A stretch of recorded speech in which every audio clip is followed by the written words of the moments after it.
Hi, my name is Andrew Morrison, and I'll be showing you how to build a monolithic concrete slab foundation. There are a lot of choices out there for foundations, from rubble trench, stem wall with footings, or slab, monolithic, or floating slab foundations. Now, concrete slab is one of the most popular sources for foundations because it encompasses the floor system and the foundation at the same time. So it's a simple one-step process rather than having to form your footings, your stem walls, and then come in and frame a floor system. It also allows for a heat sink, which is basically, if you use passive solar design, you can use the sun's heat coming in and penetrating onto the floor to heat up that concrete. And then slowly throughout the day, the concrete will release that heat back into the room. So there's a lot of different options, a lot of things to take into mind. Some things you need to consider is frost line. Some codes require that you go below frost line, and in some areas, frost line can be quite deep. If that's the case, you may want to go with a basement foundation rather than a slab because you'll already be excavating so far. If you look in your codes, they'll tell you what's available for your area and what's allowed. So with all that in mind, let's go see how to do it.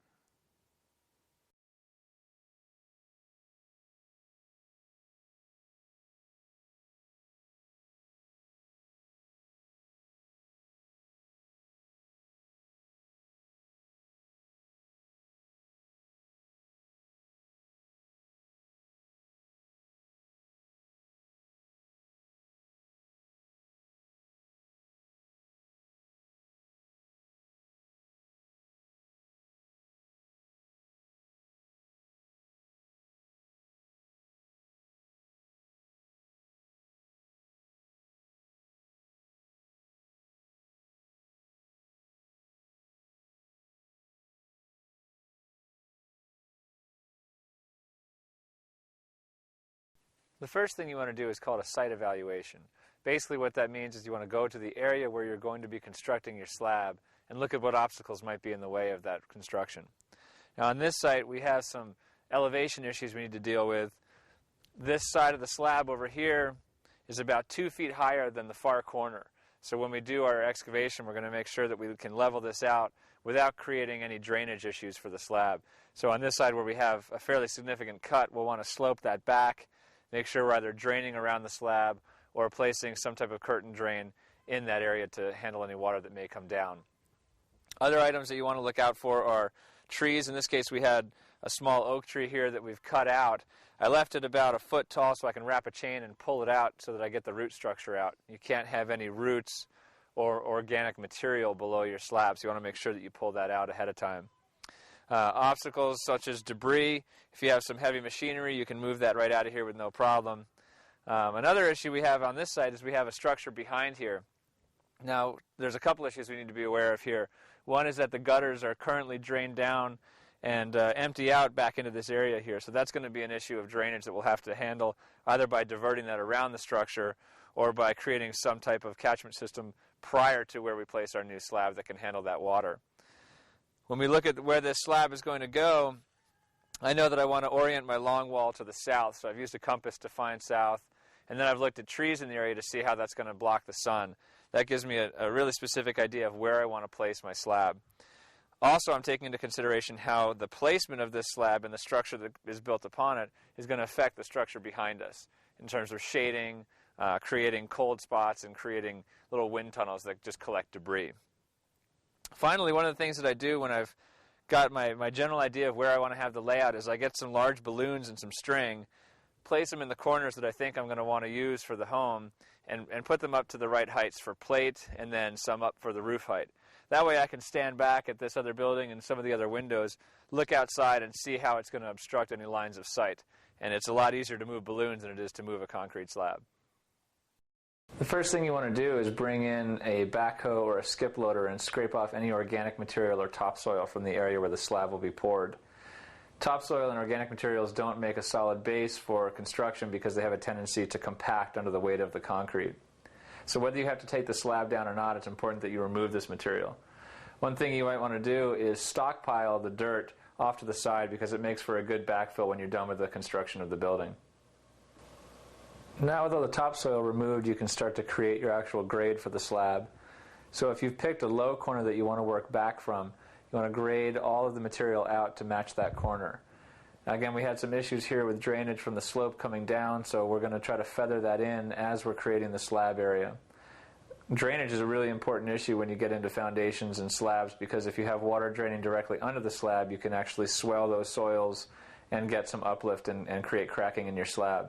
So be sure to concentrate on that as you're creating your grade. Now we're going to actually cut this down a little bit lower than we need to go and build some areas back up with some compacted stone.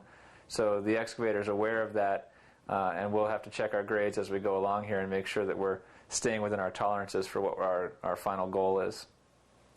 There are a number of ways to check grade. You can use a water level, you can use a carpenter's level, which is similar to a theodolite or scope with a stadia rod. In this case, we're using a laser level. I've got a receiver attached to my stadia rod that when it intercepts the signal sent out by the transmitter, beeps to let me know if I need to bring grade up or bring grade down.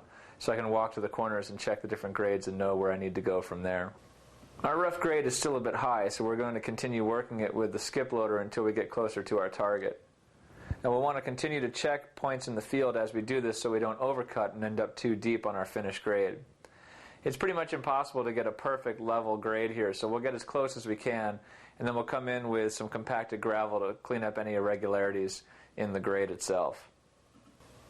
Now we've put about 3 to 4 inches of 3/4 inch minus gravel down in what's called a lift.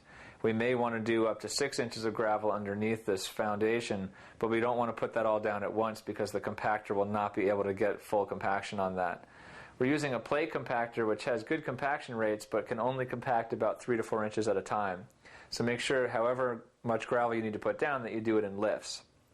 Now this is a pretty monotonous job to just walk in circles and compact this gravel. One way you can avoid this so you can have free hands to work on other aspects of the job is to drive a 3-foot concrete stake in the middle of the slab area and use a large diameter rope to attach to the plate compactor cage and back to the tether point of the concrete stake. By the nature of the compaction and the way the plate compactor works, it moves itself forward slowly as it compacts. So if you have it tethered to the center point, it'll actually slowly work its way around in a circle and wrap itself into the center. Then you can go back by hand and square out the corners and finish up the very center spot once you've pulled that stake. This allows you to work freely on the site on other aspects of things you might want to do rather than being stuck behind a machine the whole time. It's important to go and overlap the last area that you compacted by about 6 inches so you don't end up with areas of separated compaction. So just set the plate compactor over where you just went and then slightly onto the new gravel and you'll get good compaction.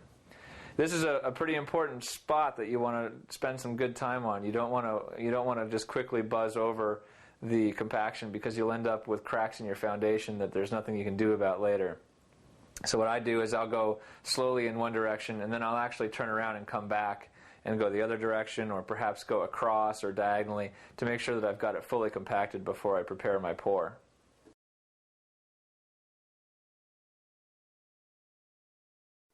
Once you've established rough grade, you want to locate your corners for the building.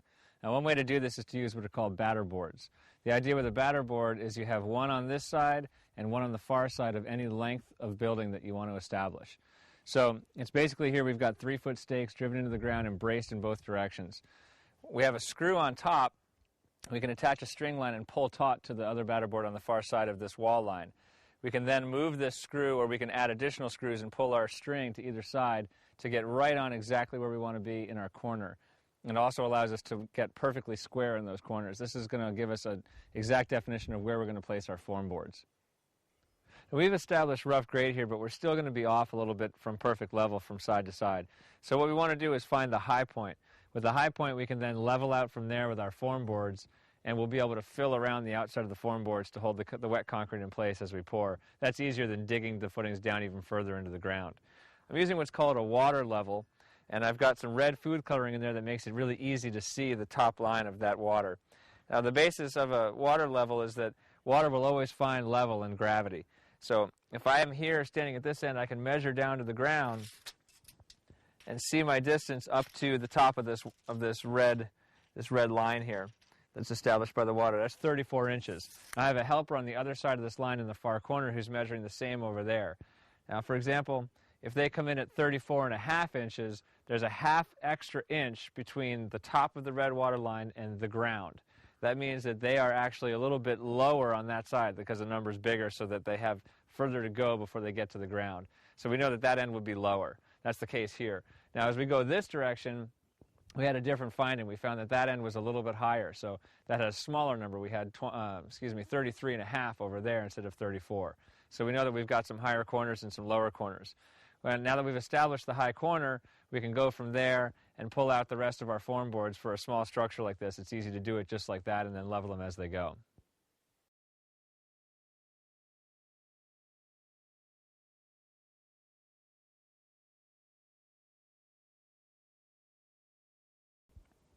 When you're setting up the forms, you want to sight down the edge of the form to look for crown. This direction coming up or down is crown, and also some sway from side to side this way. If you have crown, you want to crown it up so that you're not creating holes in the middle of your slab. If you have some sway, you want it to sway out to the end or bow out to the outside.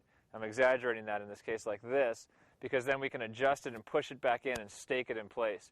If it's going the other way, it's much harder to pull the board back out and stake it. So you just look down the edge of it here. Now I can see that I've got some bow going out this way, and my crown is just right like that. So we'll leave it just as it is here. To attach the forms, we're using what's called a duplex nail. It's basically a nail with two heads, so we can drive it all the way down so that this head makes contact with the wood and pulls it tight, and yet it leaves us a head to pull our hammer out later and pull this back out when we want to strip the forms. Now before I get too close to nailing these two together, I want to nail this duplex in until it's just poking out of the other side. Once it's just poking out the other side, I can line these two up, hold them in place, and one solid whack will put them together. That way I'm not banging it and having things move around on me as I go. I want to be sure that the tops are lined up nice and flush, and one shot locks them together. So now I can go back and tighten this up by hammering it in later, but I just wanted to get it in, and now I can adjust everything, make sure I'm perfectly flush, which I am in this case, and I'll drive it home. In order to square up the corner, we're going to use what's called a 3-4-5 triangle. Basically all that is I'll measure 3 feet in this direction and mark it, 4 feet in this direction and mark that, which I've done here. And then the hypotenuse of that triangle is 5 feet. So I'll measure from one side, marking it at the 5, and over. Now in this case, I'm off. I've already squared some of the other corners, and so I know that there's something funky with this corner. It's not actually that the whole building is out of square. So what I'm going to do is look at my bow. As we said it before, we know that the bow is going to the outside, and both of these boards are bowing pretty significantly to the outside. So what I can do is actually come in here right at my 3-foot mark, have a helper at the 4-foot mark, and just put a little bit of pressure to knee that board back in. And as we measure that, it comes out okay. So then what we want to do is brace it off in position. Now, if I take a regular stake here and just brace this corner flat like this, what happens when we fill this up with concrete is I can't get my trowel in here to finish off underneath this board, and I get a sore spot in the slab itself. So I just cut some pieces of the stake and set it up on top of that. So that way, once I've got my concrete in here, I can leave this brace on and still come in with my trowel and get right under there and get a nice clean corner all the way up to the edge of the form.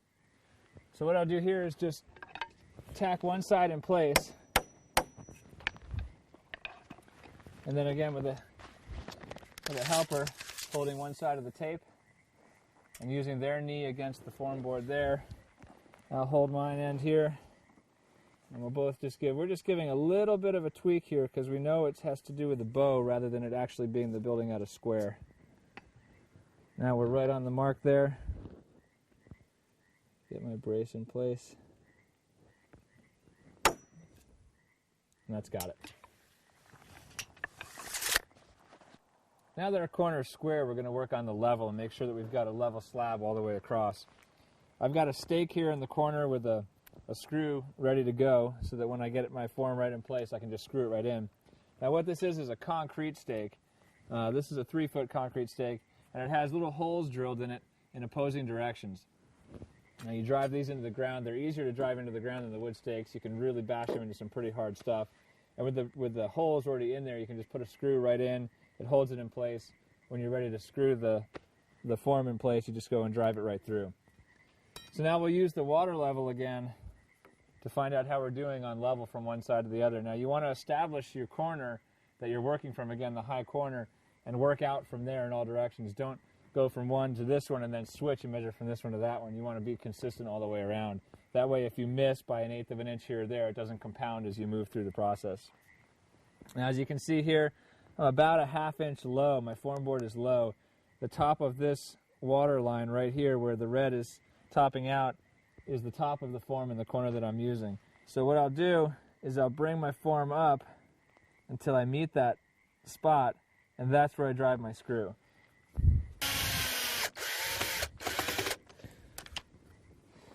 Now that, again, I want to make sure my helper's holding it right in the same place at all times, because it takes a little bit for this water level to get set up. So with her right on the spot where I want her to be, I can set mine in place. There we go, and that's got it right on. This water level is a great way to level things over pretty good distances. This right here is a 50-foot piece of line, so it really does a good job at going a full distance and getting an accurate mark of level. Running a carpenter's level on the top of this wouldn't give us a very accurate measurement.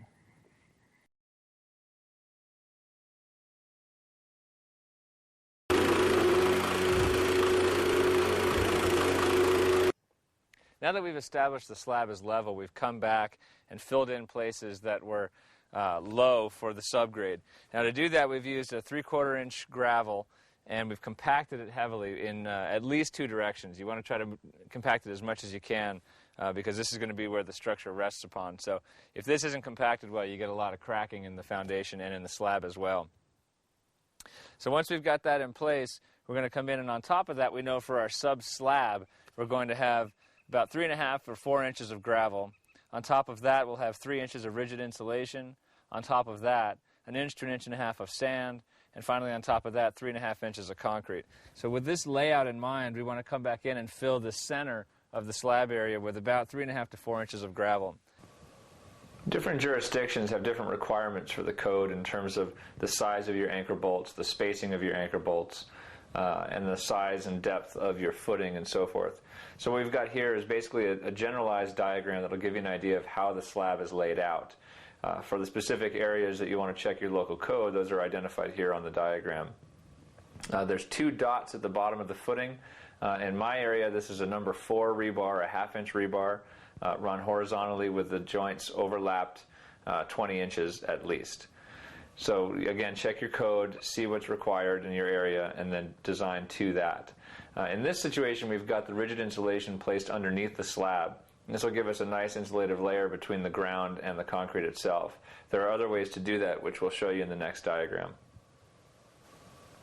On this diagram, you notice that we have the insulation running vertically on the exterior of the concrete.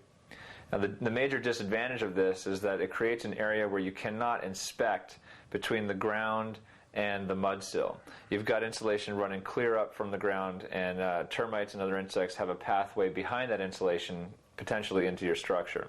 The advantage of it is that it uses much less material and still creates an insulation value worth noting on the concrete slab itself. So with our 3-foot stakes on top of the screed board extending out over the top of the form so we can slide it back and forth, we now sort of saw cut the surface to move high spots down and fill in the lows.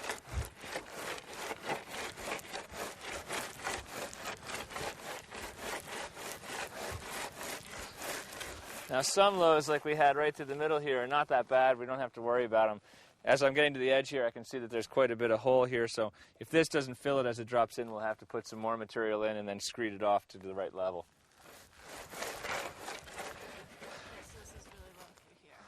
Okay, so we have 2 low spots.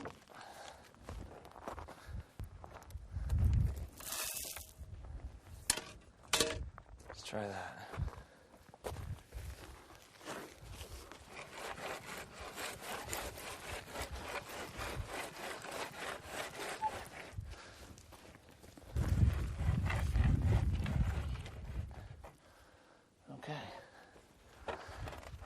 Now around the edges, we don't have to worry too much about bringing the gravel all the way out because we're actually going to cut this out for our footing with the square shovel once we've got this in place. So we'll have a wide footing on this building.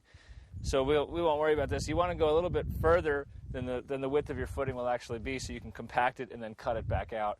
You don't want the loose material to be sitting right at the edge of your slab.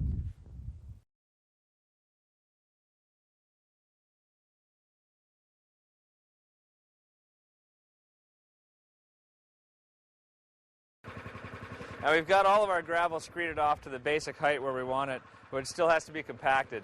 So I'm going to use the plate compactor, and I'm going to do a number of passes on this. Again, we've been going in about 2 to 3 inch lifts here, so there's not a whole lot to compact, but this is the final bed before we get to the next layers of the assembly. So I'm going to go in at least 2 different directions. I'll probably go over this entire slab about 3 or 4 times to make sure that it's fully compacted.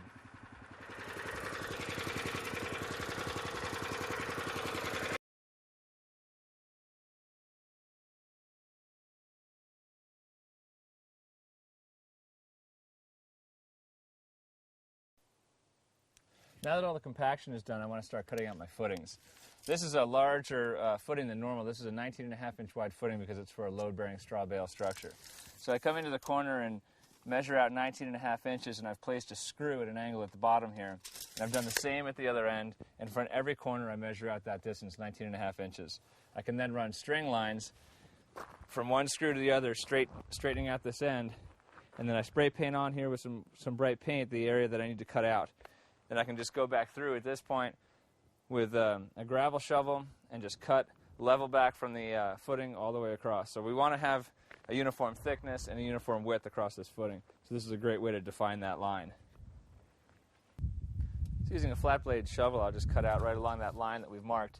And I want to be sure to keep my shovel as flat as possible so that I'm coming out level from the bottom of my footing across here. So I start at the outside and create a level area, and then move over from there and follow that area over to the line. And you can see it holds up pretty well because of the compaction. It will slough off a little. It's not a big deal at this point. It's the difference between compacted rock and concrete. So you want to be sure to have a footing that's wide enough, and at the same time, you don't want to worry about this stuff that falls in. We're going to run the compactor through here one more time to compact the bottom of this footing before we're all done. After we've cut out our footing, we want to go back with a hand tamper and compact any loose gravel that's come up in the bottom of the footing. Now, whether you're using the hand tamper or the plate compactor or really any kind of compactor, it's important to have the material that you're working just slightly damp. You don't want it to be wet, but you don't want it to be dry. With a little bit of moisture in there, it really helps the compaction. Otherwise, when it's dry, it just wants to separate, and when it's wet, it just creates all kinds of a squishy mess. So again, you want to just have things just lightly dampened.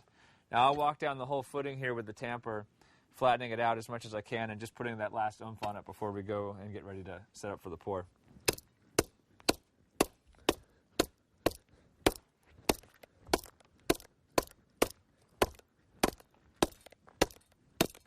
Now I don't want to hit too close to where I've cut this wall out along the orange line because it'll actually dislocate more than I'll compact.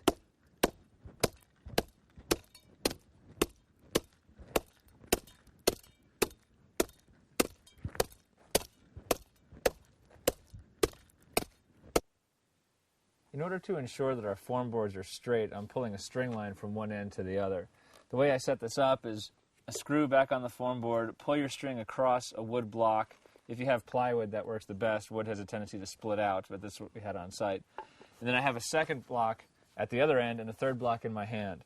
This third block I can use to slide and check the space between the form board and the string line, because I know it should be equidistant to this thickness right here because it's the same piece of wood.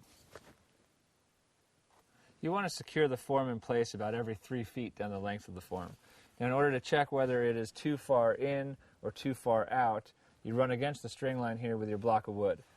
If the form boards are too far out, you'll come up to the string line and you won't be able to get the piece of wood between the string line and the form. So you know that you've got to actually push your form boards back in and brace them in position with an angle brace. Now, the opposite to that is you come up to the string and there's a large gap or even a small gap between the string and the piece of block wood. Now, in that case, you need to pull your form back out. Same thing, you want to anchor it in place once it's pulled out into position. In that case, you may have to do a vertical stake and a horizontal and a diagonal stake in order to firm it up in position.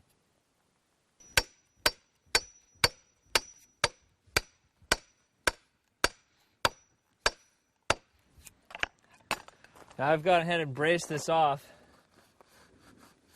every 3 feet all the way down the form board. And right now, where it's at, it's just perfectly sliding right past that string.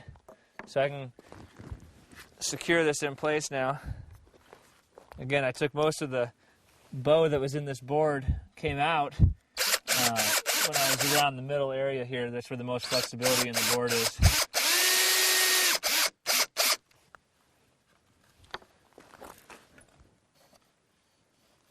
And that's all set. With the form board straightened now, I've come in and put a plaster relief on the inside here. What this is, again, we're doing a straw bale wall here, and we have 1.5 inches of plaster on the outside of the wall. So what I want to have is a detail in the foundation where the concrete comes down, moves out, and goes down to the outside so that my plaster can then come right down and line up close to flush with the outside of the concrete. So here I've used a 2x2, screwed it into place about every 2 feet at the top edge of the form. And then I put a little piece of electrical tape on here just to keep the concrete out of the threads of the screw so I can actually get this thing off when I want to take the form out, and I can reuse these again at a later date. Now, if you have plumbing or electrical that you're wanting to bring into the building, you need to cut some trenches down below grade here. You need to check with your local code to find out what the depth of the trench needs to be for electrical and plumbing lines, and then come back into your building and run to wherever you need to go with those lines. Now, it's important that you straighten your form boards first so that if you're targeting an interior wall to bring your plumbing line up in, for example, that you're coming from a square line off and measuring in the right direction. If you measure that distance and bring your lines in before you straighten your forms, when you actually build the house, you could be off with where that wall is placed. On top of your gravel, you want to lay a moisture barrier which will stop water from wicking up through the insulation and then ultimately into the concrete and up into the house. So we use a 6mm plastic. Careful when you step on this stuff, it's really slippery. We just spread this out over the slab.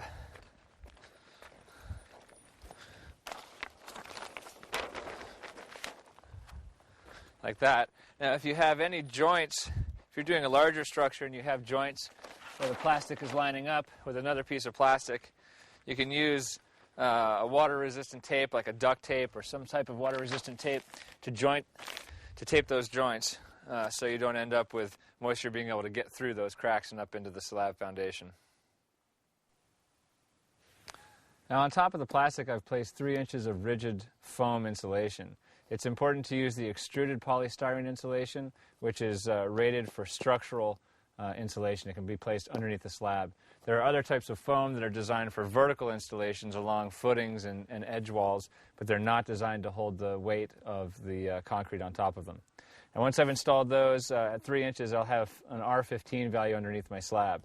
I've taped the joints with same tape as I talked about underneath. On the plastic, we're using a water-resistant duct tape, and that keeps this joint fully sealed. And this will, not only with the plastic below, but with this insulation and the tape, will really eliminate any moisture from moving up through the slab. I've got sand on top of the insulation, and the major reason for this is it allows the concrete to cure at equal rates in both directions. Above the concrete, there's not a whole lot from stopping that moisture from coming out. And what will happen if we have something that's water resistant right underneath the slab is it'll want to hold that moisture and it'll wick all the way through the concrete and dry unevenly. So this way the moisture can sink down into the sand and stay as a wet base and keep a slow cure for the concrete. I've gone ahead and used a screed board to get it level, which is its second purpose, is it becomes a leveling bed. Now I know I want 3.5 inches of concrete, so I used a 2x4 here and just ran it as a screed board down the sides and got it completely flat and leveled off. In order to eliminate cracking in your slab, you want to put some kind of structural steel. Concrete has a great strength in the compressive direction, but in tensile strength it's very weak, so we use the steel to supplement the tensile strength of the slab. Now I'm using a welded wire mesh here as my structural steel. You can also use rebar. In this case, this is something you can use where you don't need any specialty tools. You just need some wire cutters and some gloves, basically. Now I'm using what's called adobe right here. This is a small little block of concrete that has wire twisted coming out of it. And what you do is you attach the wire right to it, twist it down, and make sure these go down like that. What it does is that keeps the wire up off of the sand. as you pour the slab, if the mesh is right down on the sand, it's not actually getting in between the concrete and you're not getting any extra tensile strength out of it. So this way it keeps it up off of the sand, keeps it embedded in the concrete. Now this wire has a tendency to roll and to bend up and kind of be hard to work with. So one of the other advantages of the dobies is you can hang them in places like out here off the edge. We can hang one in the air, and as we pour the concrete, it'll really pull that down and keep it down in the slab and stop it from peeling back up and coming out of the top of the slab. Whether you use the welded wire mesh or rebar, you need to be sure to keep it away from the edge of the form boards. Now local codes will have certain restrictions about how close to the edge of concrete you're allowed to get with your steel. I like to keep mine about 6 inches in from the form board. The reasoning behind this is if it gets closer or actually touches the outside of the form board, then you're going to get moisture affecting it and rusting it out, and then it'll start to travel down the steel and decay all of the steel down that run. So if you keep a good 6 inches around the outside of your forms, between the inside of your forms and the outside of your wire, that's a good safe distance. Now you'll have a number of courses of this wire mesh that you put down, and when you go from one course to the next, you have to overlap them so that they become one solid unit of steel. So in this case, I've just temporarily lashed them together with the wire from the dobie, and that gives me my nice overlap here, and I can keep moving down. And then when I come back, I'm going to want to add more dobies in places that are low, and on all my overlaps, I'll come back and tie every joint together so it makes one uniform piece of steel within the slab.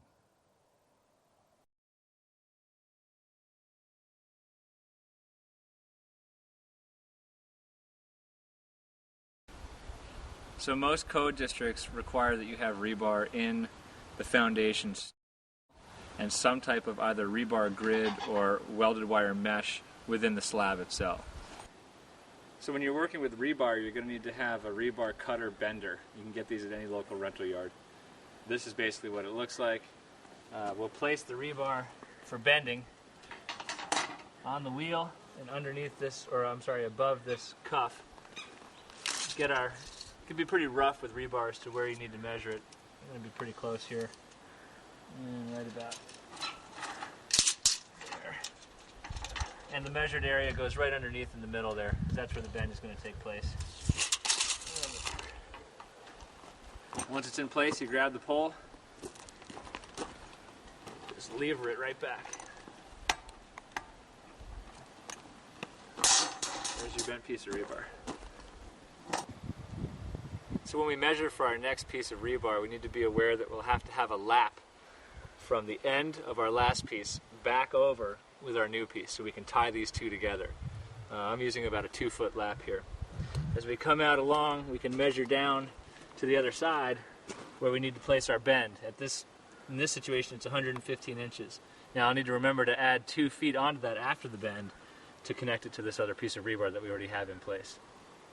So for marking the rebar when you're measuring lengths, it's good to have a lumber crayon or something that's got a little more meat to it. You're not going to be able to mark on the rebar with a pencil. So this shows up pretty well. It gives you a pretty accurate measurement. So now I've placed the rebar inside the center loop here of the rebar cutter. The cutting apparatus is right about in the middle here. It's the same mechanics as bending it, it just is a different hole. As we pull it back down, and it takes a little muscle, it's going to snap it off.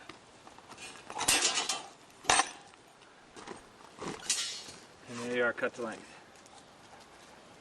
Now these ends are going to be sharp. It's one of the reasons I'm wearing gloves. Not only is it usually covered with some kind of oil, but these ends that you cut will be very sharp, so be careful. So for attaching the loose ends of the rebar together, they make a wire with knotted ends and a puller. And this puller swivels out as it pulls and it twists the wires together. So you take the wire, bend it underneath the rebar, place your hooks and pull, and you're attached.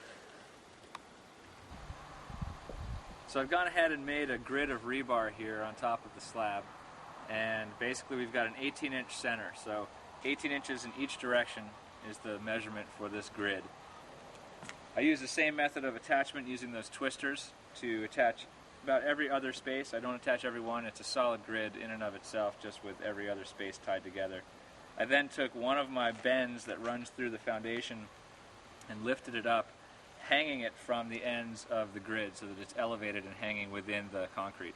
when we pour this, I'll either have to place what are called dobies, which are small little pieces of rock which lift the rebar off of the sand, or I'll have to lift it by hand with a rake as the concrete is poured. The rebar needs to be not below the concrete, but within the concrete. So we want to put it right about in the middle. If we've got a 4-inch slab, about 2 inches off the ground, which is what a dobie would give us. Same as the grid pattern in the foundation wall itself, we want to make sure that the rebar is floating within the concrete. As I said earlier, this one here is hanging, secured from the grid, which keeps it up into the concrete. The bottom one, which we want to keep close to the bottom of the foundation, is about 1.5 inches, 2 inches perhaps off the ground, and that's about where you want it to be. Now, before you pour the concrete, you want to make sure, and throughout the process, you want to make sure that there's no organic materials, no sticks, paper, any of that kind of stuff in the slab. Rocks, nails, anything like that is fine, but anything that's organic will decay over time and create voids in the concrete.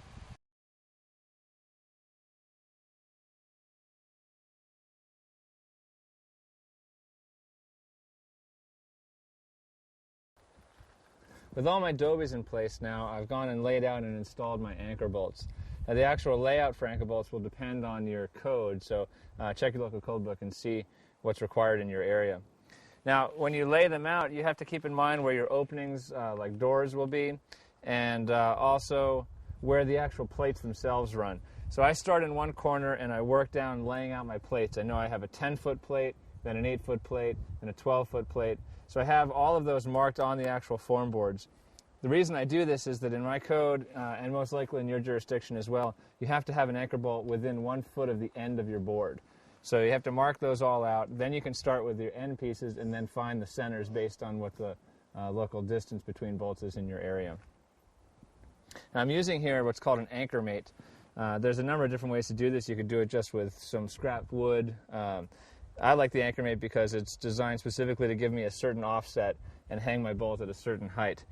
So the idea here is I set this right in place, and now I don't have to hand place any of the bolts around the building. Again, this is a load-bearing straw bale. I'm going to have another plate on the inside, which I'll have to hand place those bolts. So this just eliminates half the work for me before the pour begins.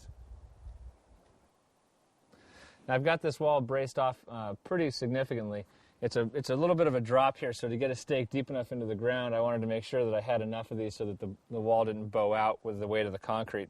Another thing I've done is I've left a dry line or a string line on here so I can come back with my block of wood like we did to set this in place and check it as the pour takes place. So if we do have an instance where one of these fails or gives way a little bit and we get a little bow in the wall, we can check it and move it back into place and re-brace it at the time when we're pouring. So it's just another way to be able to check the wall and make sure we end up with a straight wall. I'm using another concrete cutout here. Basically what this is a 1-inch nominal thickness piece of wood, plywood, that is cantilevered out over the slab. Now what happens here is the concrete will fill up underneath this and around it, and when the concrete cures, this will end up being a notch out that's the exact width of the door threshold. So when we trim this out and bring plaster to it, this is a really nice detail which allows us to, once the concrete is cured, be able to sweep stuff right out of the house without having to deal with the threshold. Now this is roughly what your subgrade will look like before you get ready to pour. We've got our, again, our compacted gravel, the gravel bed raised up, the visqueen, which is the waterproof plastic, the foam insulation, the sand, the dobies holding the steel up off of the sand. So this is basically a complete ready-to-go slab. I've got some areas where I've bent the wire down to support it and keep it up in the air like this when the concrete lands on it. Other areas where the dobies are actually hanging to stop the wire from lifting up because its natural bend wants to pull it up. So with a hanging dobie, we can pour concrete on top of that and it'll pull the wire down. Also here in the corner, I've got my conduit for my electrical that's come running up through here. Now, I just stubbed it out outside of the building. I didn't want to trench the full distance right now. So I've marked it with a stake. It goes right down to the pipe itself, so I can then trench back this direction and find it without destroying my stake in the process.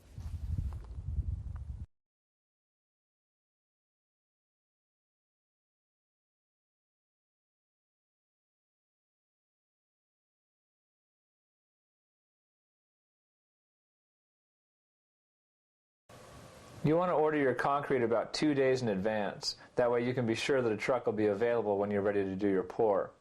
When you call the yard, they'll want to know how much concrete you want to order, what strength, the aggregate size, type of Portland cement, and what, if any, admixtures you want placed into the mix. Some of this information is basically standardized, whether you're doing flat work or doing structural foundation walls. Now we'll lay out some of the details of how to address which admixtures, if any, you want to put in, which aggregate size to pick, and strengths. We'll also lay out how to calculate how much concrete you want in the following chapters. We use basic math to come up with the calculations for estimating your concrete. If you take the length and width and thickness of a slab, for example, in feet, and multiply that out, that'll give you the amount of concrete in cubic feet. You can then translate that into cubic yards by multiplying it by 0.037.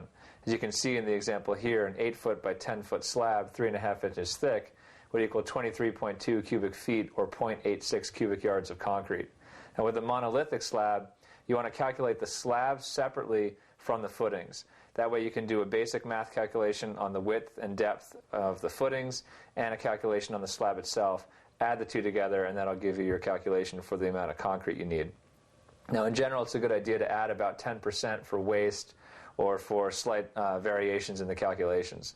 If you have a perfect rectangle footing to work with, then that might not be necessary, but out in the field it's rare that you get a perfectly cut footing, so it's a good idea to add a little bit of waste in there to make sure you have enough concrete on the day of the pour. When you're deciding what strength concrete to use, you want to look into your local code book. In general, a 2,500 pounds per square inch mix will be strong enough for any code. When you're deciding what aggregate size to use, if you're doing simple flat work like a sidewalk, a 1/4 inch gravel and sand is a good mix to use because it's a little more workable. When you're doing a structural monolithic slab like we have in this case, we're using a 3/4 inch gravel and sand as the aggregate types. That gives it a little more structural strength, but it's still workable. Admixtures such as accelerators, retarders, water reducers, and air entrapment can be added to the mix to help with specialized conditions you may be working with. Accelerators speed up the curing time, retarders slow down the curing time. Water reducers make mud more plastic so you can actually move it further without losing the strength of the mix. And air entrapment does exactly that. It holds millions of little bubbles in the concrete. And what that does is it allows the freeze-thaw cycles to be less impactful on the concrete. There are 5 different types of Portland cement you can use in your mix. General purpose, type 1, is about the most common that you can use, especially in residential projects. And if you don't specify anything other than this is what you'll get in your mix. Type 2 is a reduced heat production, which means that it doesn't produce as much heat as it's curing, so it's good if you have a larger job, gives you more time to work the concrete. High early is the opposite of that. It sets up rapidly, and that's used when you have to put bearing on the concrete soon after the concrete will have cured. Minimal heat production produces even less heat than the reduced heat production in type 2. So type 4 is used in really large-scale projects like dams and things like that where you have to have a long time of workability.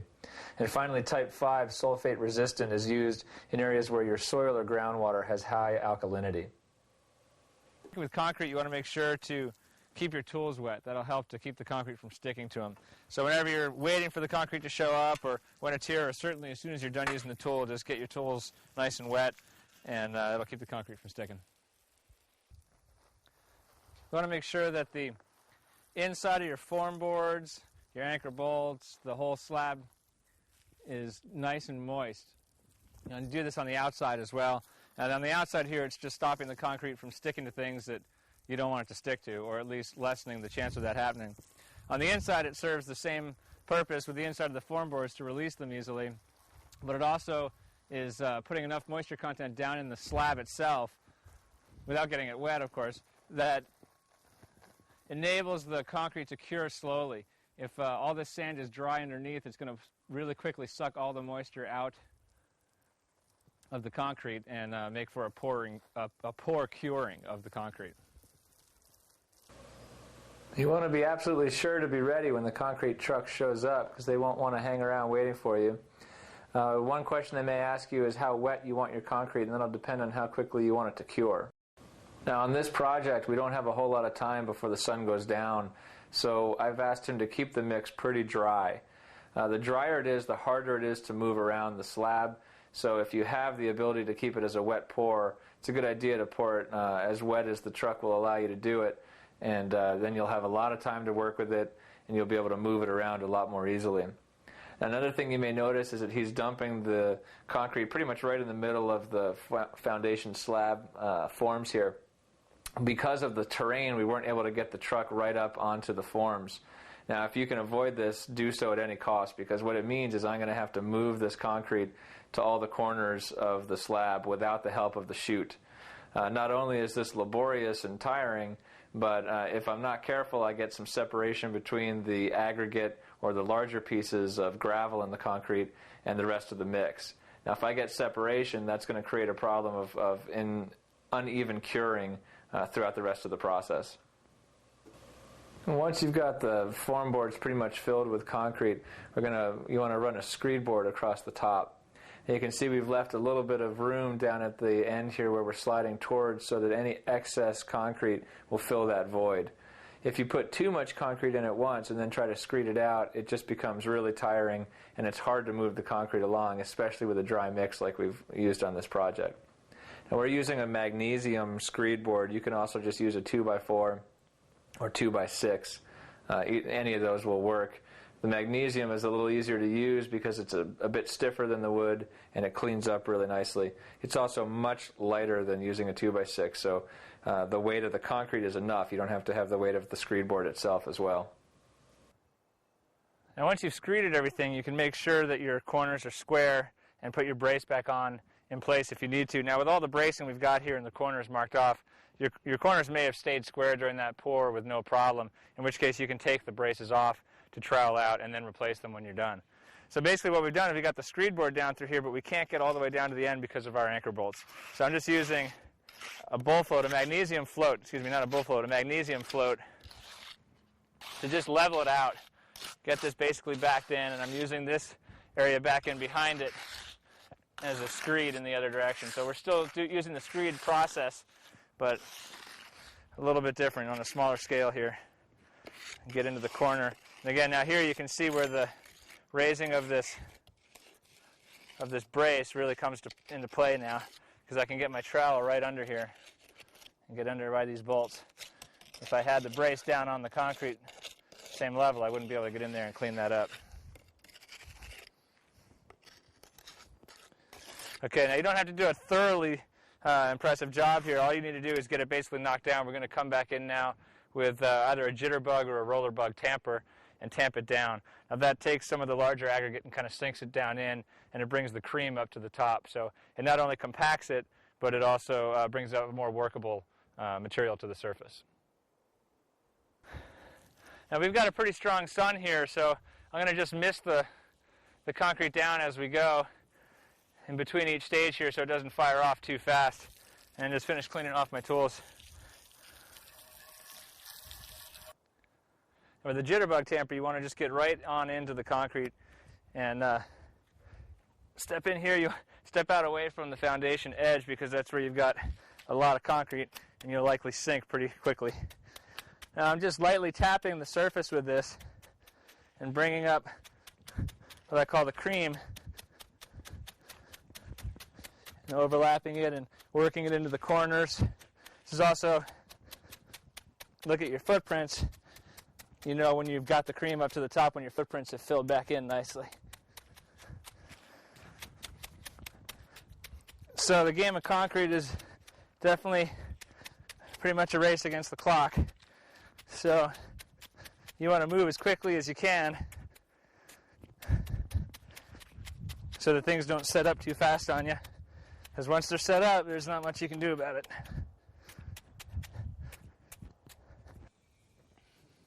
So using the bowl float, I'm using pretty even pressure all the way across. And this takes a little bit to get used to, of the angle that you want to push that float at. But you're just working it back and forth, leveling out any high spots and low spots. You can see in here we've got some low areas. So right now I'm just going to go back and forth and let them fill themselves in as I pull. I'm also, at this point, I'm going in the same direction that I did the tamping, so that the width of my bowl float can span across the lines that were made by the edges of the tamper, because sometimes they create channels. So this way it stops it from becoming a channel. And then I'll turn, and once I get most of the way across here, turn and come at it perpendicular to this direction to even out any lumps that are going the other way.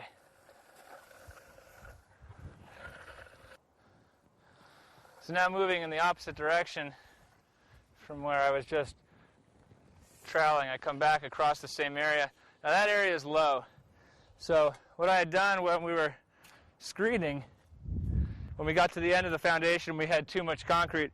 I made a pile of it so that it's still clean, and I can get this in here and fill this hole. I'll give it, that's probably enough to get both of those. And then I'll tamper this down again. Now I waited until this point because I can reach it from the edge. If this is a bigger slab and you can't reach a spot that you suspect is going to be low, you might want to fill it and tamp it before you start floating it all the way out. Leave yourself a way to walk in there without damaging work that you just did.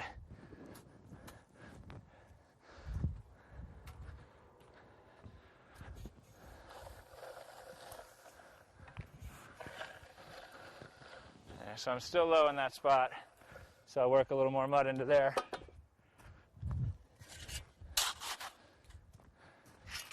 This is a great way to get a very even finished slab. Now this slab is going to be a finished interior slab, so this is the finished floor in the building we're working on. So we're putting a lot of extra attention into filling these little surface imperfections. If you're doing a slab that's going to be underneath carpeting or floor, or it's going to be a garage, you can probably work with this a little bit less on the perfectionist side and not worry about surface imperfections too much.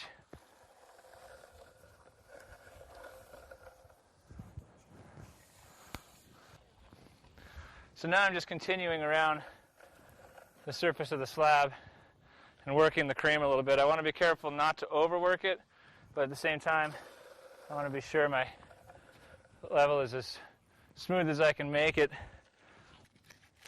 So here around the edges, I'm using my magnesium float, and I'm coming off of the form boards as my screed to get my general elevation, and then I can just use it to clean up like this. Now it's really good to get underneath these anchor bolt anchors or any other obstacles that you have in the way, because your plate needs to sit down on top of these, and if you've got a bunch of concrete popping up here, it's going to make it really difficult to get your plate to sit down flat. So a little attention around those edges is a good idea.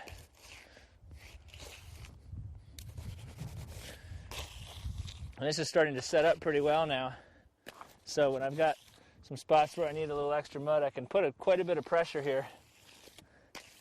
Make sure I get everything in place. Now right here we've got a small hole in our concrete, and we're already pretty set up. So again, I'm going back to my pile of clean concrete that I left over. I'm going to tamp this in here, just sort of connect it, mix it up with the concrete underneath it. I don't want it to just be a surface patch, because then it won't adhere and bond well. So now that I got it in there, I can really jam it up, put some pressure on it. And then just with this float, I can actually bring a lot of cream to the top. I don't have to retamp this whole thing out. This is just a good way to fill in low spots.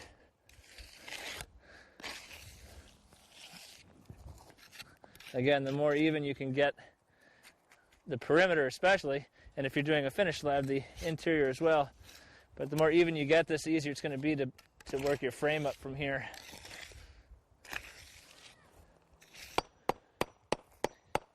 Now I'm just going down the sides, basically vibrating the concrete down so I don't get a honeycomb look, which is, basically if you flatten that down, you can see the gravels and some cavities where the gravel was, and voids and bumps, and it's just an ugly finish.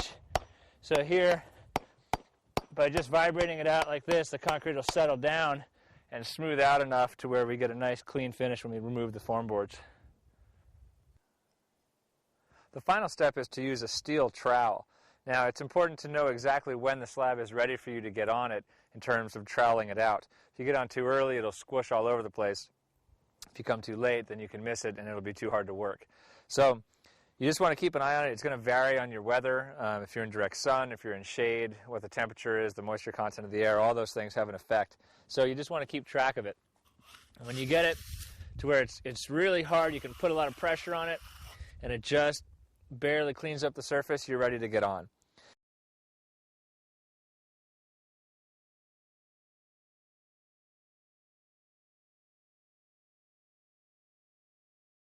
Now I start in the middle and work my way back out so I can do the final finish from solid ground. In order to get out to the middle, I'm using knee boards. It's called an easy kneeler. You can use just a regular piece of plywood with a handle screwed on from the underside so you can move it around. The idea is to set these out here far enough that you can reach out to the middle, and because they're wider, they're not really taking the weight of your body on your knees. You're taking it spread out over the larger surface area so it doesn't leave a dent. Now when you get out to finish it, just using a regular steel trowel, you want to keep an angle on it and push down on the back side. So whichever direction you're moving, you're pushing down on the back side of the trowel. You just want to go back and forth and start out with some harder strokes where you're really putting some muscle into it, and that'll help you smooth out any irregularities. And then as you work it in more and more, you can become more and more gentle on the actual trowel itself, and you'll find that the cream will start to work back in to the slab nicely. You want to overlap from where you last were and leave space to overlap in the other direction. Now, depending on how smooth you want your finish, that's going to depend on the number of times you go over this. You know, do the whole slab and then come back and do the slab again. You can really polish it out.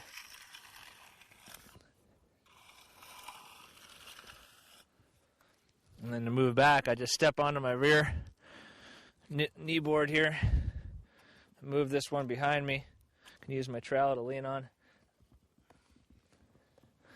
And I got my feet on there. It keeps my feet. Otherwise, if I just use one, I have a tendency to want to put my feet down, and I can't reach out as far onto the slab because I've only got one to work with.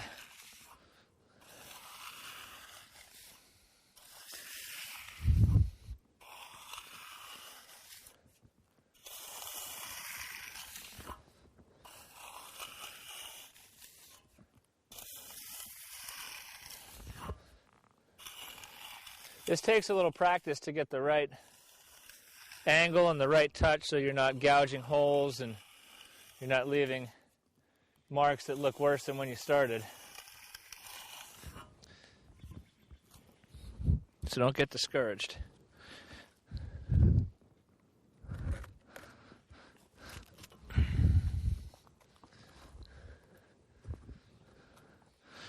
need one more board here.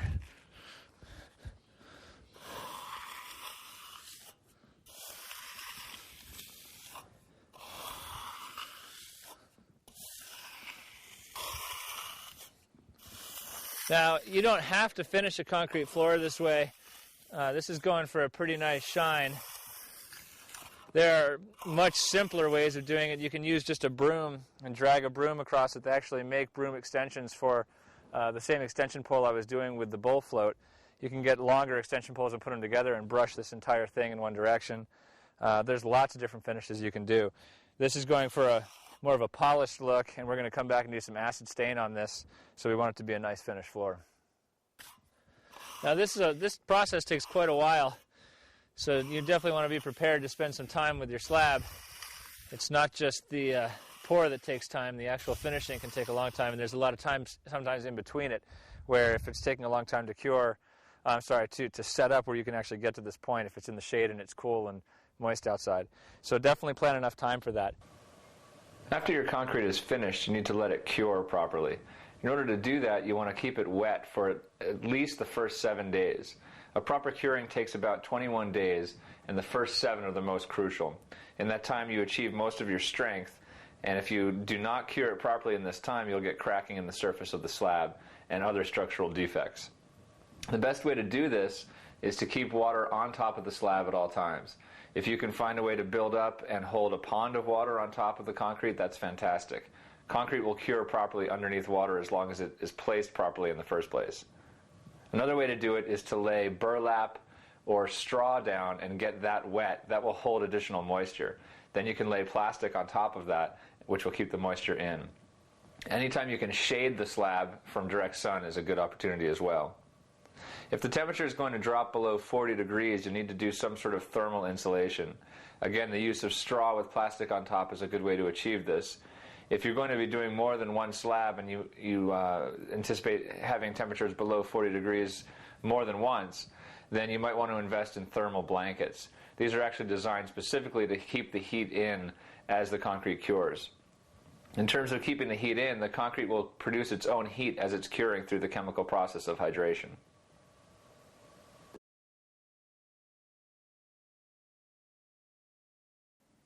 It's been about 3 weeks since we poured the slab, and now that's enough time for the concrete to cure properly. So now we're ready to go around and pull off the anchor mates and take off the forms. Now when we pull the form boards off, you just give them a little whack just to loosen them up in case they're still tight against the concrete. The concrete will have shrunk just a little bit in its curing process, so it's probably pulled away from the form boards in most places. And we'll pull our duplex. Now again, this is where the advantage of these nails comes in. Because of the two separate heads, we can drive the first one flush and then use the second one to pull it back out. So this is where it becomes a real advantage over just using a regular nail. So we've got it loosened up here in the corner, so we should be able to just kind of pop it off. So you can see the plaster lip we've got here. This is going to give not just an overlap to stop the wind-driven rains from getting in, but it'll also create a bearing for the plaster, which in this structure we're going to use as a structural plaster skin. This project is relatively small at about 200 square feet, and yet it still took us about a month to complete. We had the first day was spent with the backhoe clearing the site and creating the actual pad for the construction. The second day was setting batter boards, pulling string lines, and setting our form boards. The third and fourth day were full of putting the gravel and compacting the gravel inside the slab, cutting our trenches, bringing in conduit for electrical and or plumbing, setting anchor bolts, rebar, wire mesh, all of the items that need to take place before the pour. And the fifth day was the actual concrete pour itself. Now it's best to do that pour earlier in the morning so you have the full day to work on finishing the slab. Otherwise you may end up staying up late at night doing your final polish.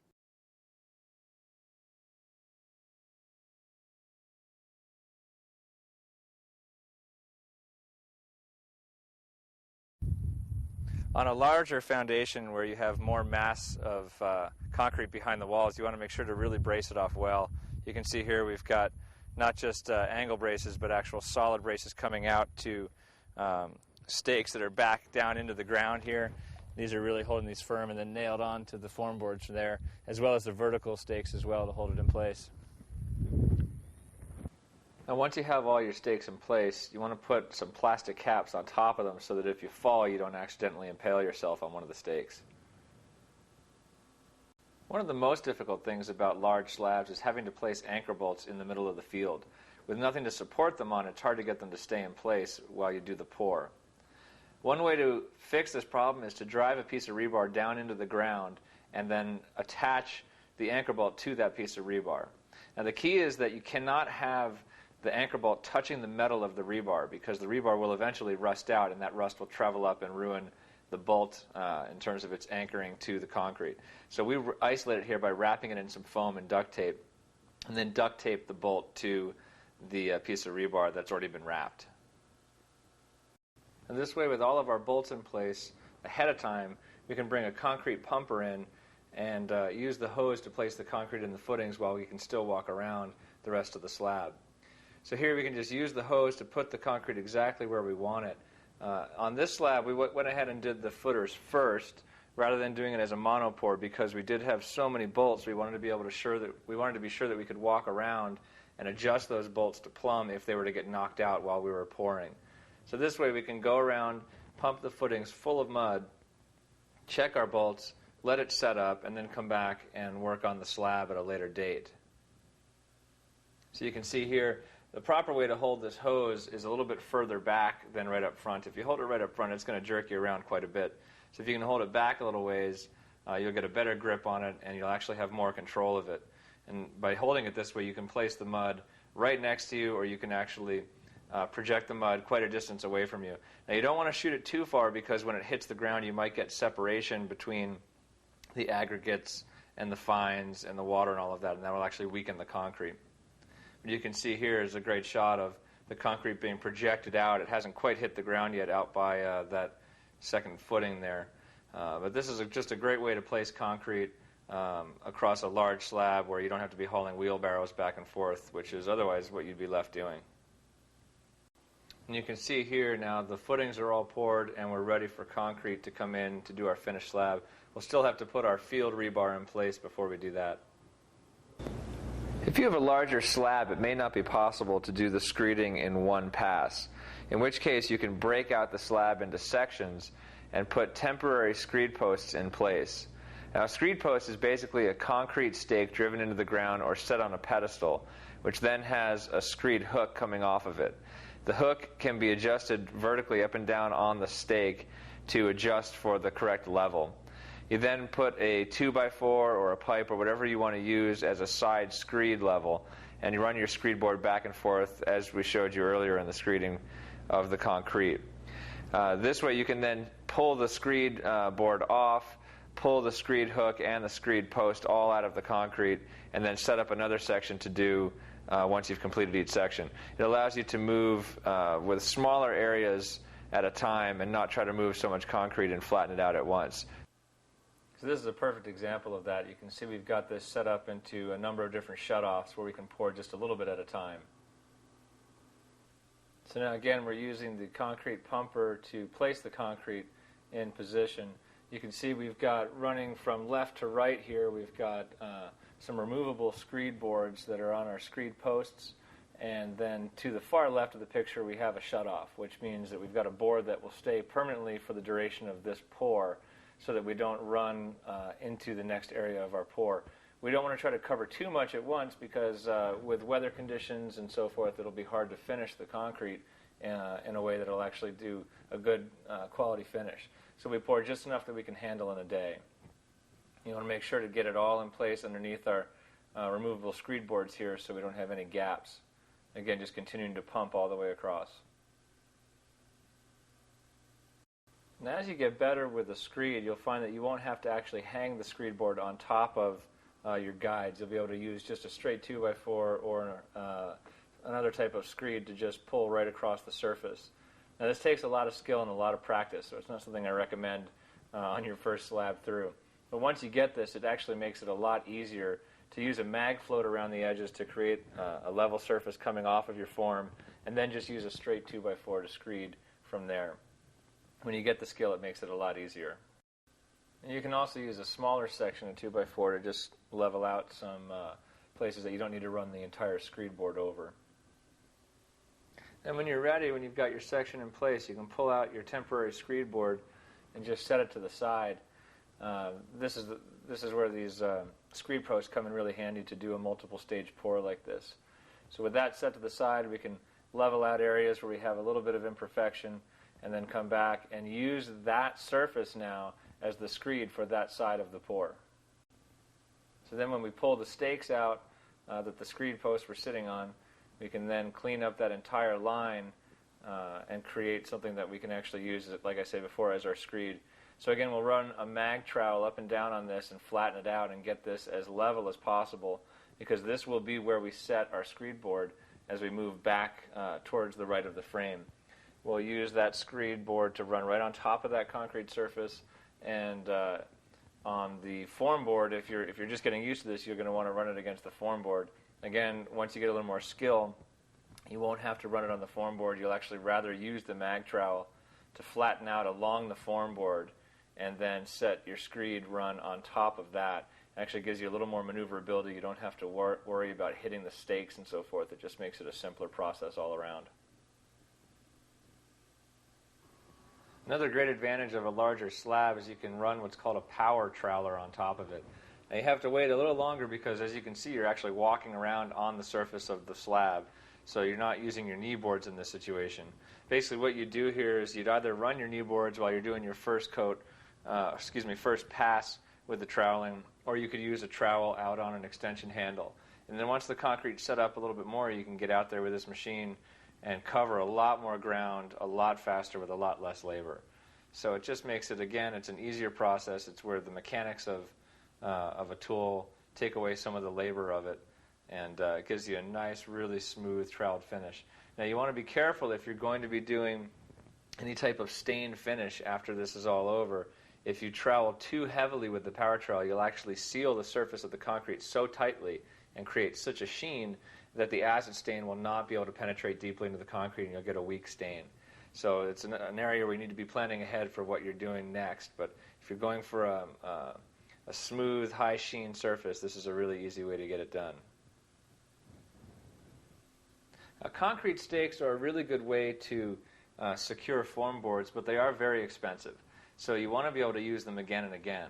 And one thing that can be frustrating is when we do a pour, concrete will often slip out from underneath the form boards, as you can see here in the middle of the picture.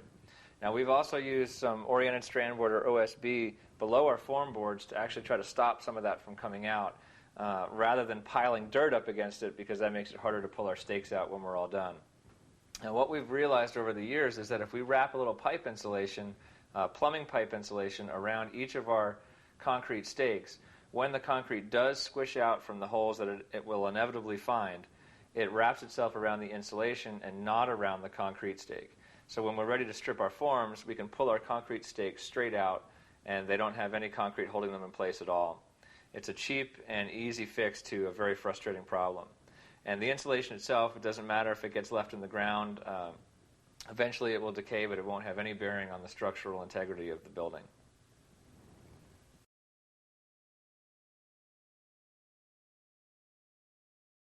And curved walls are a nice feature in any home, and they're actually quite simple to do with concrete. It may seem difficult from the outset, but it's actually quite simple.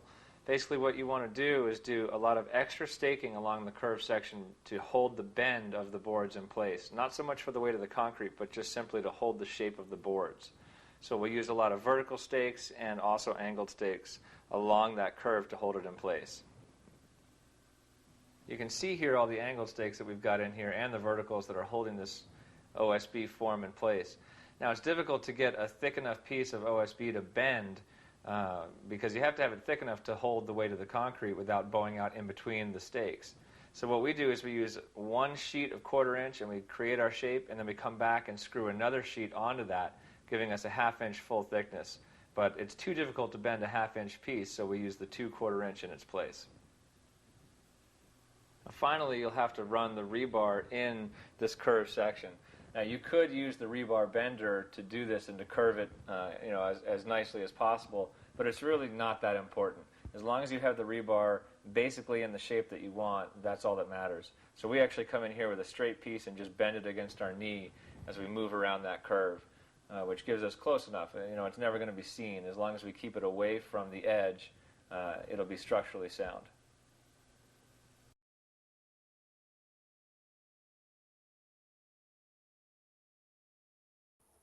So we've got the rebar in place here for the footings, and you can see we've got 2 bars running in the bottom of the footing and 2 bars suspended above for the top of the footing. Now we've lapped these a good 24 inches and tied them off with the twisty ties, and we've got just a temporary piece of rebar across the top here that's holding these top pieces in place. Now when the electrical comes in, we need to know if we're going to have a service panel on the building. In this case, we have an electrical panel that'll be on this north-facing wall. And so in an area somewhere close to where that panel might go, we're going to have what's called a U for ground. This is basically a long piece of rebar. It's run down into the foundation and extends out. It's about a 20-foot piece all told. Now this piece is required to ground the electrical panel into the slab itself. So this needs to be in place before we pour our slab. We've also run a piece of conduit here that will run out as a home run to the electrical panel down in the slab. And we can also go up the wall and out into roof line, but there's some places where it's actually going to be easier to run a conduit down through the bottom of the slab. Now this doesn't have to end up buried too deeply in the slab. It just needs to go down and be out of the way of the insulation and other materials so that we can keep our insulation flat before we do our pour. Now you need to check with your local power company. Most companies don't want more than about 270 degrees of turns from where the power comes from its source into the building. So here we've got our 90-degree sweep coming up right to our panel location, and we've got a pull string in there, and like I say, we've been sure to set it up so that we don't have more than 270 degrees worth of turns. Now this is something you'll want to have also near your U for ground so that you've got all the electrical connections you need in the same place when the electricians come back to put the panel on the building. So you can see here in the bottom of this interior wall footing, we have a structural wall that lays in the middle here, so we have to have a bearing footing underneath it. We've run the conduit for the home run back to the electrical panel, and in this case it's just on top of the rebar that's going to be set up in the footing. Now we'll actually pull this rebar up when we pour, get it up off the ground, so there's enough flexibility in this pipe to allow us to do that. And then run this again, keeping it towards the bottom. We don't want to have the pipe up in the air in here without support underneath it, because then when we pour the concrete it'll have a tendency to just snap this under the weight of the concrete. So we got it down where it's supported underneath. Run it along here, again keeping it close to the wall, and we get up into the bottom of the slab area. We've just dug out enough to basically keep the top of the pipe flush with the bed that's going to be our base for the insulation and for the base of the concrete. Now we've run this all the way out, and we're taking it to our first stop over here, which is a switch that's actually a three-way electrical switch, which means we have a light switch here that powers a light in the house, and then there's a light switch on the other end of the building that also powers the same switch, so you can turn it on and turn it off from either side of the room. So we've got conduits running back over there to carry power back and forth between the two, and then a third line which runs out to power another switch on the other side, so we basically can tie the main line into that second line and create a secondary source at the other end of the building. In this building, the clients had requested floor plugs in the concrete slab. So we've gone ahead and laid our conduit and our 3 plug locations out on the floor and set up our boxes. The key with these boxes is to have them above the level of the slab. You do not want to finish them flush with the slab. If you finish them flush, it's going to be difficult to get all of the equipment in there and get it set up the way that you want it when it's all said and done. So the electricians would actually prefer you leave it high. They can then come back with a Sawzall and cut it flush with the concrete. It's a little bit backwards than what might be intuitive, but that's the way that the electricians ask for it to happen. So basically set them. You can put little pieces of rebar down into the grade that'll hold them at the right elevation and in place. And as you're doing your pour, you just want to make sure that they stay above the finished level of the concrete.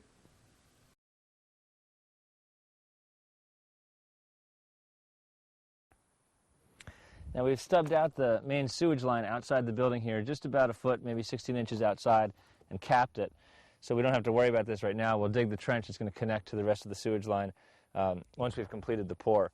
We've also got a water line coming in that we've insulated as it goes underneath and into the slab, and the same thing, cap that off, and we'll deal with that once we're done with the slab itself. Now you can see in this end of the building, we have a very deep footer. We had a lot of fill that we didn't quite trust the structural strength of the fill, so we dug down through it until we got to natural grade. This is a pre-existing fill. Now, so what we've done is we've had to use a large form board on the bottom and then continued up with another 2x6 on top to get the height that we needed to be able to fill all of this in with concrete without it flowing out from underneath. So if you have an area where you can't get just one single board that's going to span the distance of your form, it is okay to put 2 on top of each other. You may end up with a slight line there when you pull the forms off where those 2 boards come together. Most likely that won't be a problem because it's going to be basically at grade anyway when this is all backfilled. Again, you can see we've got the insulation on the water lines as it passes through the concrete in the right of the frame here, and then the sewage lines are wrapped in a felt and taped. And again, here you can see this is a vent pipe coming out of the concrete. We have it wrapped in this felt and taped and then wired off to a block holding it in position so it doesn't move during the pour. Same thing if you want to hold something off the ground. Here's a sewage line we needed to hold up off the ground. We've got some rebar with a wire harness just sitting across to keep it in place. The toilet flange you want to have just above the grade of the concrete. Again, you'll be able to cut that out flush once the concrete has been poured and do the finished concrete at that time. So once all your sewage lines and water lines are in place, you can backfill around them, and then you're ready to create your grid and pour your concrete.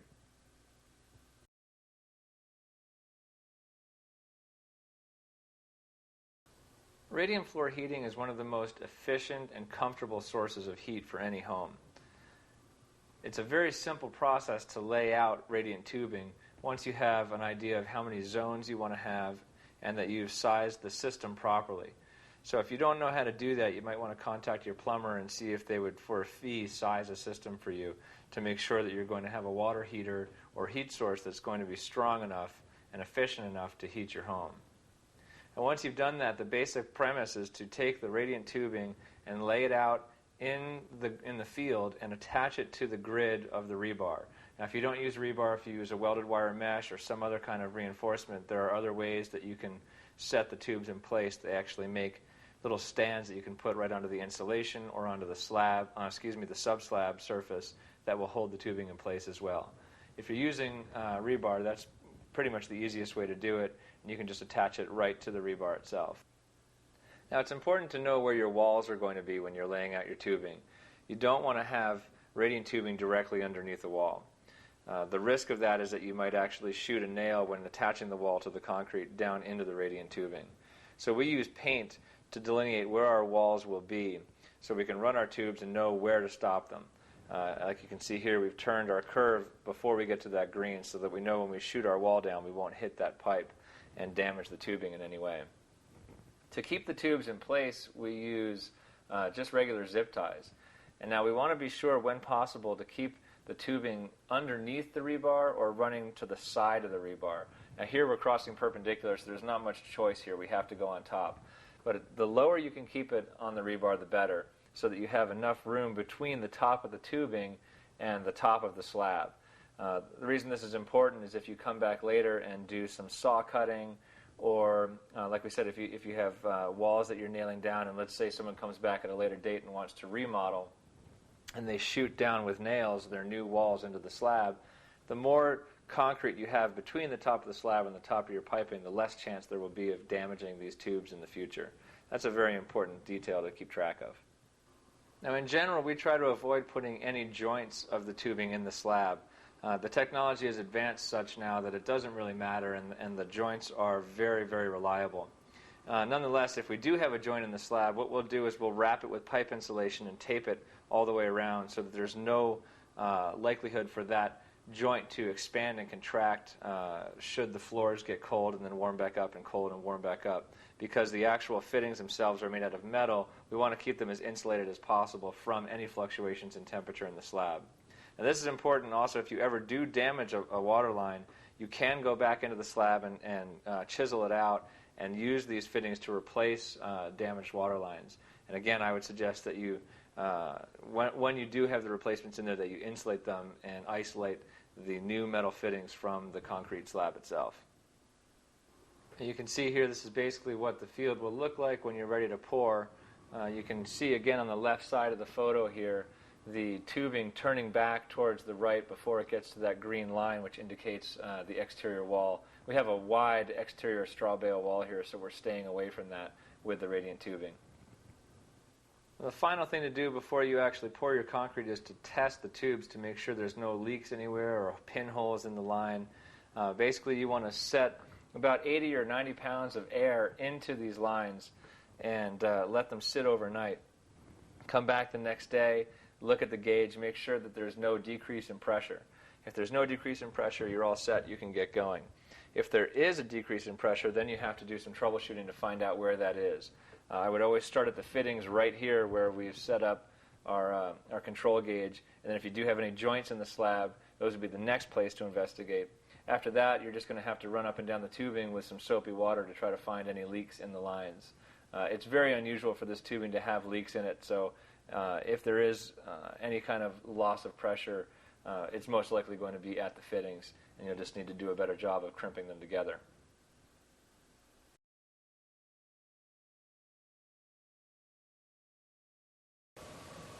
Concrete slabs have a tendency to crack, and there's not much you can do about stopping that. We use the welded wire mesh in there to stop those cracks from opening deeper once they've occurred. You can also use fiber down in the concrete when you pour it, which will help stop those cracks from starting initially. But basically, you're going to get cracks one way or another.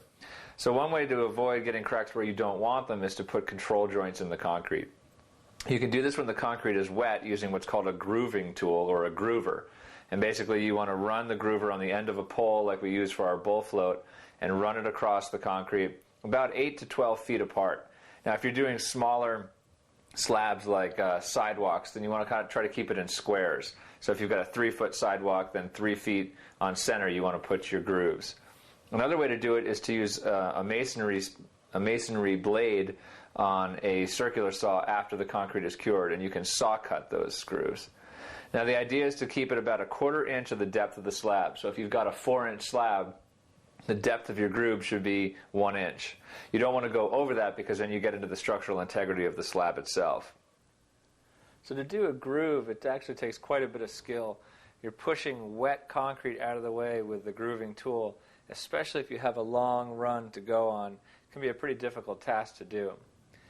Now you can see there's a slight line ahead of where we're pushing our grooving tool right now, and we'll use more and more extension handles as we get out there further into the field. The line that we're following is just simply a snap chalk line that we do ahead of time, which we'll show you a little bit further into the project here, how you can do that. Now you see we kind of work it back and forth. We're not just able to push straight through all the way because it's quite hard to push through the concrete. We've let it set up enough already that it's starting to firm up. If we get in there when it's too wet, it'll just squish all over the place and it won't hold the shape of that groover. So now that we're all the way out with the full extension of our poles, all the way out to where we need to be, you can see the bounce in the pole. You want to be careful not to bounce it too much because that'll start to wobble at the actual base of the groover and will actually start to draw moisture up to the surface from the bouncing of that on the surface. So as steady as you can keep it, you need to be able to get it to as far out as you want. And then here the difficult part is lifting it high enough so that the back end comes off of the concrete before you start to draw it towards you. If you don't lift the back end off the concrete as you draw towards yourself, it'll actually rip the concrete out and make a total mess of the concrete. And regardless of how good a job you do pulling or pushing the groover, you're going to end up with lines outside of the groove that you wanted. Those represent the outside of the plate that you were just pushing to make your groove. So you need to come back with a trowel and clean those up. And we're using a trowel here on an extension pole, which takes quite a bit of skill to do. You want to set it down and then give it just a little bit of a twist so that it lifts the front end of the trowel up as you're sliding it across. And by using the steel trowel out on the extension pole, you can clean off those lines and get a nice clean groove right down the middle without any representation of where the outside of the plate was.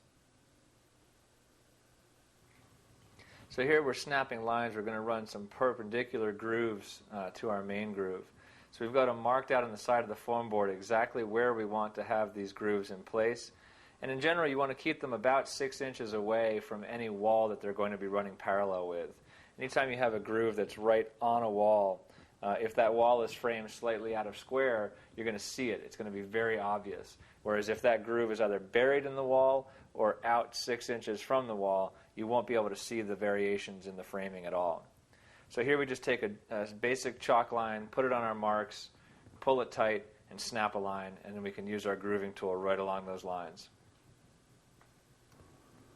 So now we go along the lines that we've snapped out, again using the same grooving tool, and you can see the force it takes to move this plate along. And again, we want to bounce it enough to get movement to it, but not so much that we start to bring moisture to the surface. And we'll work it back and forth across from one side to the other. And you can see right there in the center where we meet that perpendicular line that it actually creates a little bit of a blob of concrete in that line. That's pretty much impossible to get rid of. What we want to do is push all the way through here, and we'll move most of it out, but it will push a little bit of concrete into the perpendicular line. So one way we can do this is wait for things to firm up just a little bit so we can get on there onto the concrete with our knee boards. And once we're on there with our knee boards, we can use a hand groover to get in there and clean that up so you don't have any misplaced concrete. We wanted to slow down the curing of the surface of the concrete so we can continue to work it with the trowel, and then also later we're going to be doing some stamping. So we're using what's called con film. We just spray that on top and trowel it in, and it slows down the whole process, and it leaves the surface much more pliable for a longer period of time. So if you're going to be doing any significant troweling or stamping, then this is a really important way to slow down the cure. Now here we're just going to go back and forth over these grooves. You want to keep working the stuff as the concrete's curing. Again, we've sprayed the con film on there, so we've slowed down the cure process, which gives us more time to work these grooves really clean. You can see as he lifts it out, as he lifts the grooving tool out of the groove, he doesn't just pick it up. He'll actually put it in at an angle, push it, tilt it, pull it back at an angle. So watch here, the tilt goes up and tilts it back, and then as he comes out, he can either pull it out at that angle like that or tilt it back up the other direction and pull it out. If you just try to lift it out of the groove or pull it straight out the back to the forms, again, you'll get a mess of concrete all around the area where you did your lift out. Now the whole time we're doing the grooving and the cleaning of the grooves, we want to make sure you got someone behind you with a trowel who's cleaning up the lines from the edge of the grooving plate and working that con film back into the surface. The final pull on the long groove we've got here, now we're trying to clean this last groove out. It's the last pull we'll do all the way through. You have to have a second person there to help you get the grooving plate off of the surface of the concrete, because with this much extension pull, there's no way you'll be able to lift it and maintain that angle. So you see as we get right to the edge here with the grooving plate, the second guy will lift it off at the end. Another type of joint is called an isolation joint.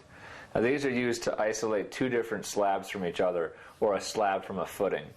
The idea is that if you don't do that, they're going to stick on each other as they try to move, and because they're set up as independent pours, they'll want to move at different times and in different directions, and so with them attached to each other, they'll end up cracking. So if you have a footing and you're going to pour, say, a floating slab on top of that, what you'd want to do is put some type of plastic or other type of isolation material in between the footing and the concrete slab. That'll allow each slab to move independent of each other. If you have drainage issues on your site, it's a good idea to install a curtain drain. And basically what that is it's a perforated pipe that's laid around the perimeter of the foundation. You can cut that down slightly below the grade of the footing, off to the side, or have it even with the side of the footing. Now, you want to then pack gravel, loose gravel around that pipe, and wrap the whole thing in an earth fabric, which keeps the dirt and soils from getting into the drain. And also, especially if you're doing a wall that needs to be waterproofed on the interior, you want to use what's called a sheet drain, which is a plastic board that allows water to move through, but then it has fabric on one side of that, which again keeps the silts out of that from clogging it up. So that's one way you can collect the water around the outside of a house, pipe it together, and then daylight it out somewhere downhill so that any water that gets into the area around the house is immediately drained away. Otherwise, you have moisture problems coming into the house, and what that creates for the inside as well can be a problem.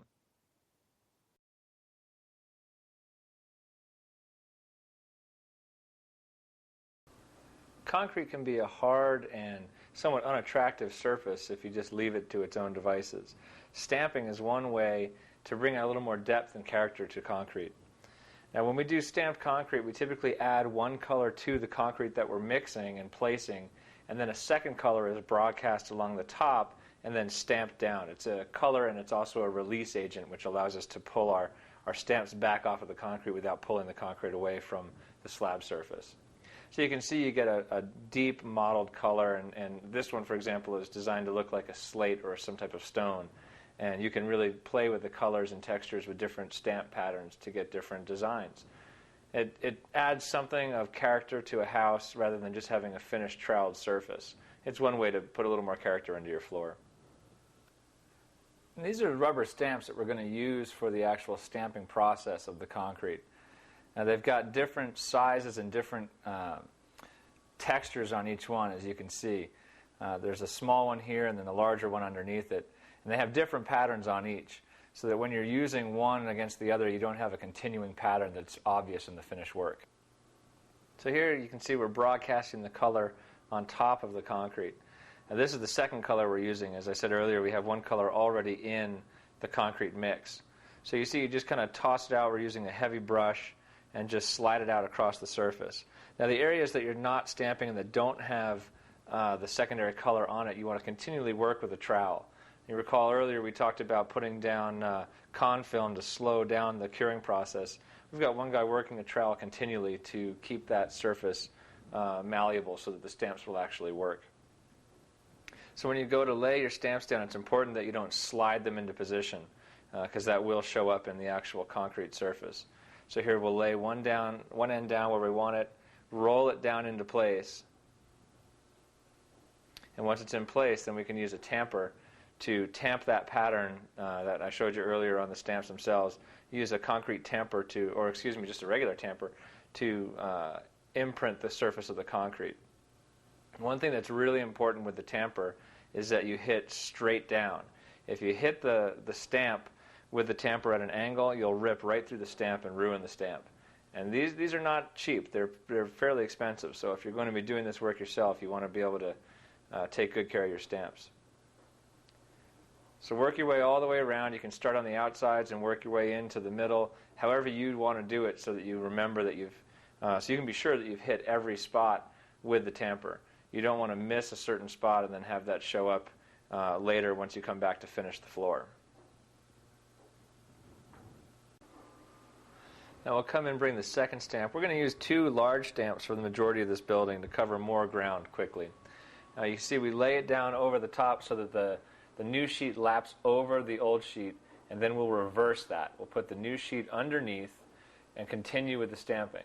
So what this does is it creates a seamless edge. So we're going for the look of a natural stone. We don't want to have one stamp end and the next one begin next to it. So this way you get a very seamless transition from one stamp pattern to the next.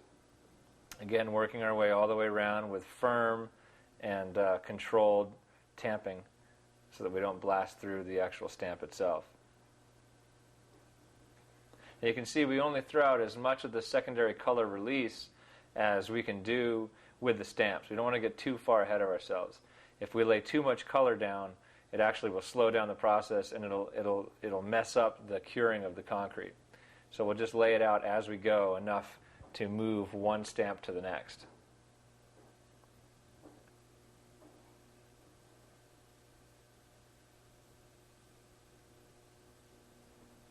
And again, slowly peeling it back rather than trying to slide it out of position. You'll notice when we turn, it's going to be hard to tell here on this because we're turning directions, but when you add the next stamp pattern down, you always want to turn it 90 degrees from where it just was so that you don't pick it up and lay it down as in a line, because then that pattern will start to repeat itself and you'll start to recognize it in the finished product. So by taking your second stamp and actually rotating it 90 degrees, you'll get a much better, less predictable finish. And again, don't forget to have someone in the background working the concrete to keep that con film. You can see areas where it was drying right there where he just slid over. We're keeping that active and keeping the concrete pliable so we can do the stamping process. We've got a long way to go before we get around this whole building.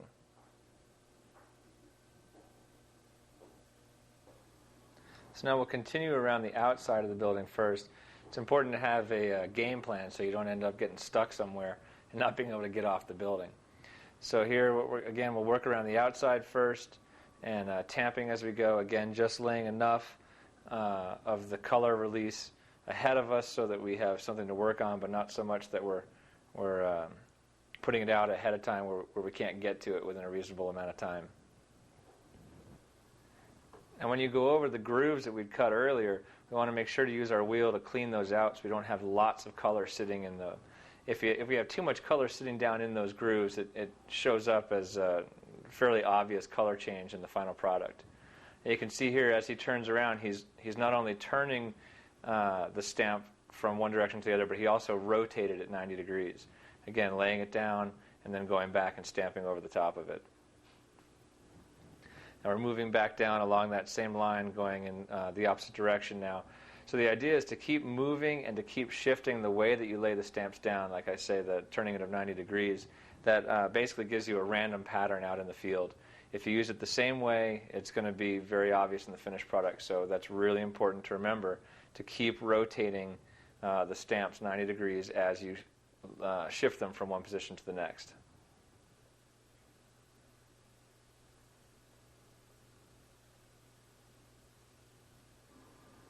So I'm aware that this is repetitive, but I'm going to show you again to turn it 90 degrees as you change directions and add your next stamp. It's possibly the most important thing about creating a natural looking pattern. And then again to put the new stamp underneath the old stamp.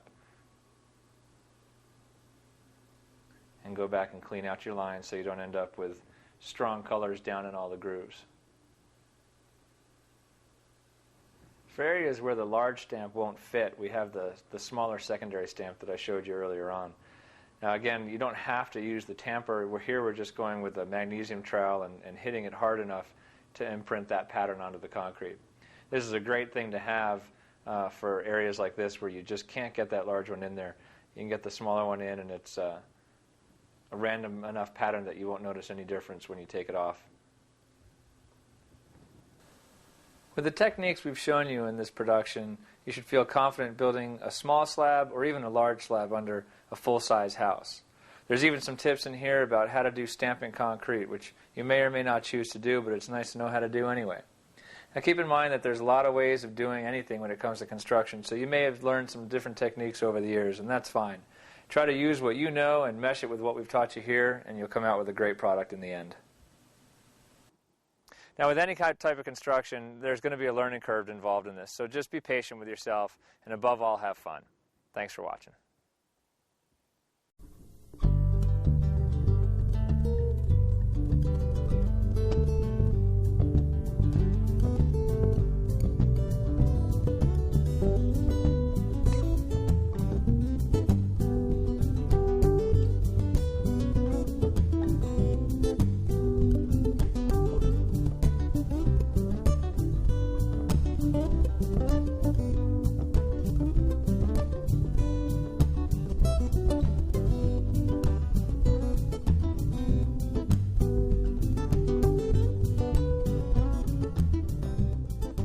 Environmentally stuff, and other good things too. Number of opportunities to do something with, I don't know why opportunities came out of my mouth.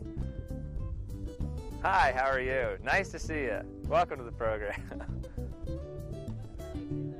Big slabs,